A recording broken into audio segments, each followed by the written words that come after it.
is the second part of my testimony. And as y'all know, my grandma got custody of me. I guess it was temporary custody. They didn't get full custody. I think it was just if my mom was out of state or something. I don't know how it worked out. But I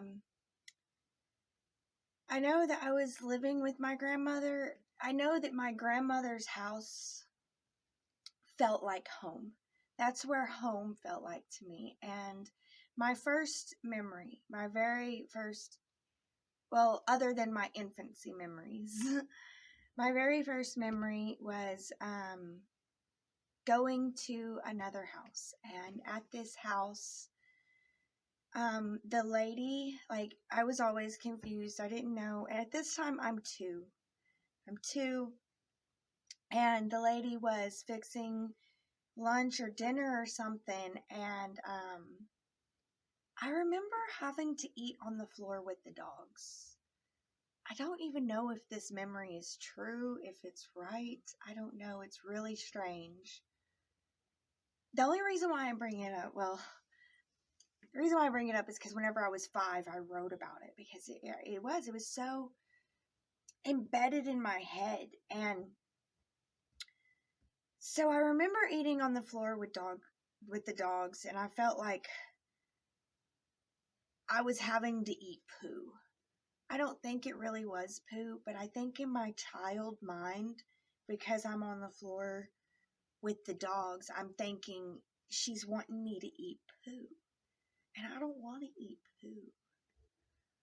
So I'm getting in trouble. I'm in trouble because I don't want to eat this.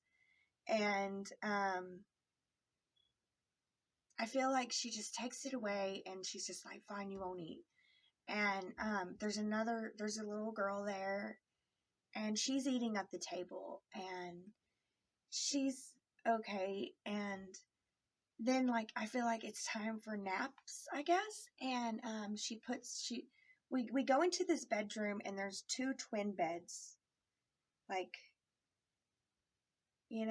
side by side, and there's like a little walkway between them. And she puts her on this side and tucks her in. And she puts me down and puts a pillow over my face. And it feels like there's a pressure on my head. And I don't know what happened, but I felt like I left my body. I left my body, and I looked to my grandparents' house, and Jesus was there. And I was just like, what's up, Jesus? And he was just like, hey, baby doll. And I looked to my grandparents' house, and I was like, oh, they loved me so much. And he was like, yeah, they did. And I don't know. It was just a weird feeling, It was just like, oh, we gave it our best shot, didn't we? And he's just like, yeah. And then I'm like waking up in a man's arms. This is my dad. And he's rushing me out, and he takes me back to my grandparents and leaves me there. And I'm so happy to be there. I'm so happy to be there. And then I have other memories of that time of people coming and picking me up. I didn't ever want to leave, but I always had to leave with them.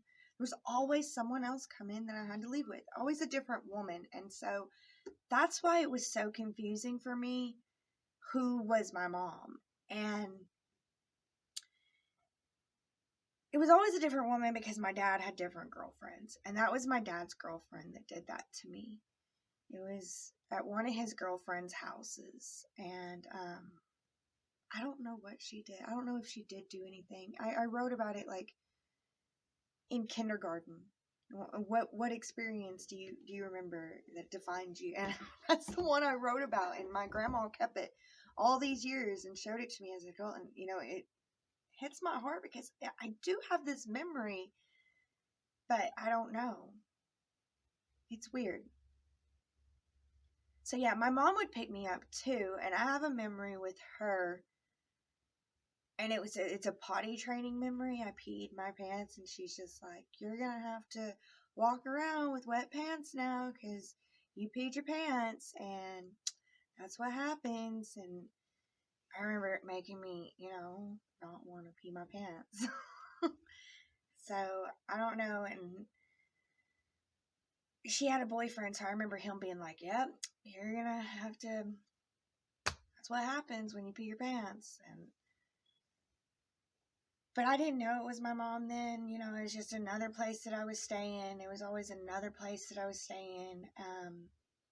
I didn't really understand my dad, if it was my dad either. I don't know. I just didn't get that. But I knew that my grandparents felt like home, and I loved my aunt. She was like my mom to me. She's the one that was teaching me everything. She taught me how to write my name. She taught me how to do my ABCs. She taught me how to do my 1, 2, 3s. She taught me how to tie my shoe. And she made me feel so pretty and so special. I was bringing tears to my eyes because she meant the world to me. And I don't feel like I've been the best person to her.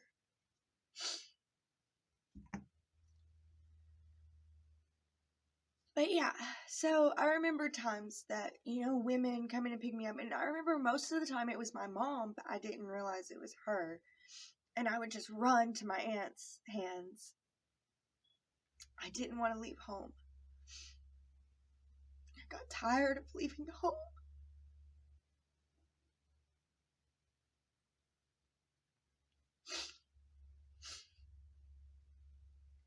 But I had to.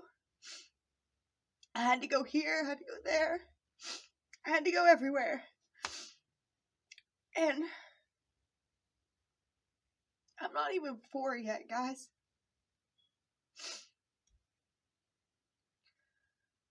And it was so confusing because there was no consistency from home to home. It was very confusing. And some places felt scary. They just felt scary. I can't explain it. They just did.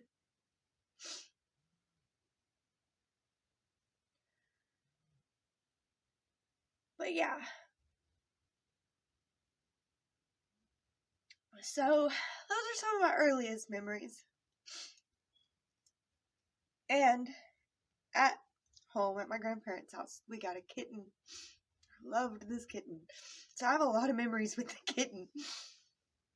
I would dress her up like a baby and put her in a little stroller and stroll her around. She would jump out and I had to go catch her and put her back in the stroller and stroll her around.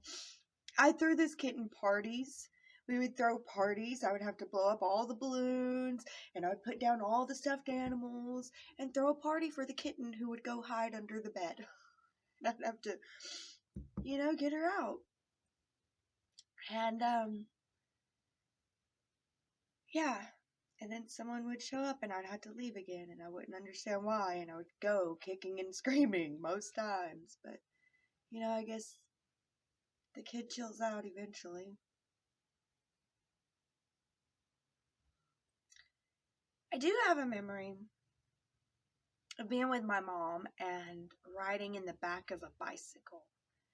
And that was kind of cool. I was like, whoa, this is kind of cool. And then she drops me off at a daycare where they were mean and they weren't nice at all. It was very confusing. That was confusing. I didn't know it was my mom at the time, now looking back, I'm like, that one was my mom. The memories I can be like, okay, that was my mom's face. But as a little child, I was literally confused. So yeah, and then whenever I turn 4, my mom gets married. My mom gets married to a really good guy and a really cool guy. And he was a lot of fun. And my mom gets pregnant and she joins the Air Force. So I'm 4 and my mom is pregnant and I start going to doctor's appointments with her. At this point, I realize, oh, this is my mom. So whenever she picks me up, I'm not as upset or anything. Also, around the same time, whenever I was 3, my dad got married. He married my stepmother, and she had a daughter my age, literally 4 months apart. And so we were in that wedding, and I do remember that. I just barely remember the wedding. I remember showing up with my grandparents, and I don't know. I just barely remember it. There's pictures, though. And my sister, I love her still to this day. I mean, she'll forever be my sister. Not sisters by blood, but definitely sisters in spirit. I feel like our souls have been connected through many lives. And she's a beautiful soul, and I'm so grateful for her in my life. So, at the age of 4, things began to stabilize a little bit because now my dad's not dating, he's married, and my mom's not dating, she's married. And I'm more clear on, okay, this is my mom, this is my stepdad, this is my dad, this is my stepmom. You know, I was like, oh, okay, you know, and I felt kind of lucky, you know. I did. I felt lucky because I'm like, oh, no wonder it was confusing at first. I have many moms and I have many dads. So it was kind of a good thing, you know? And my mom got pregnant with my little brother, and we started going to the doctor, and that was exciting seeing him on the screen, knowing the baby was coming. I loved babies my whole life. So, yeah, and I thought he was going to be a girl.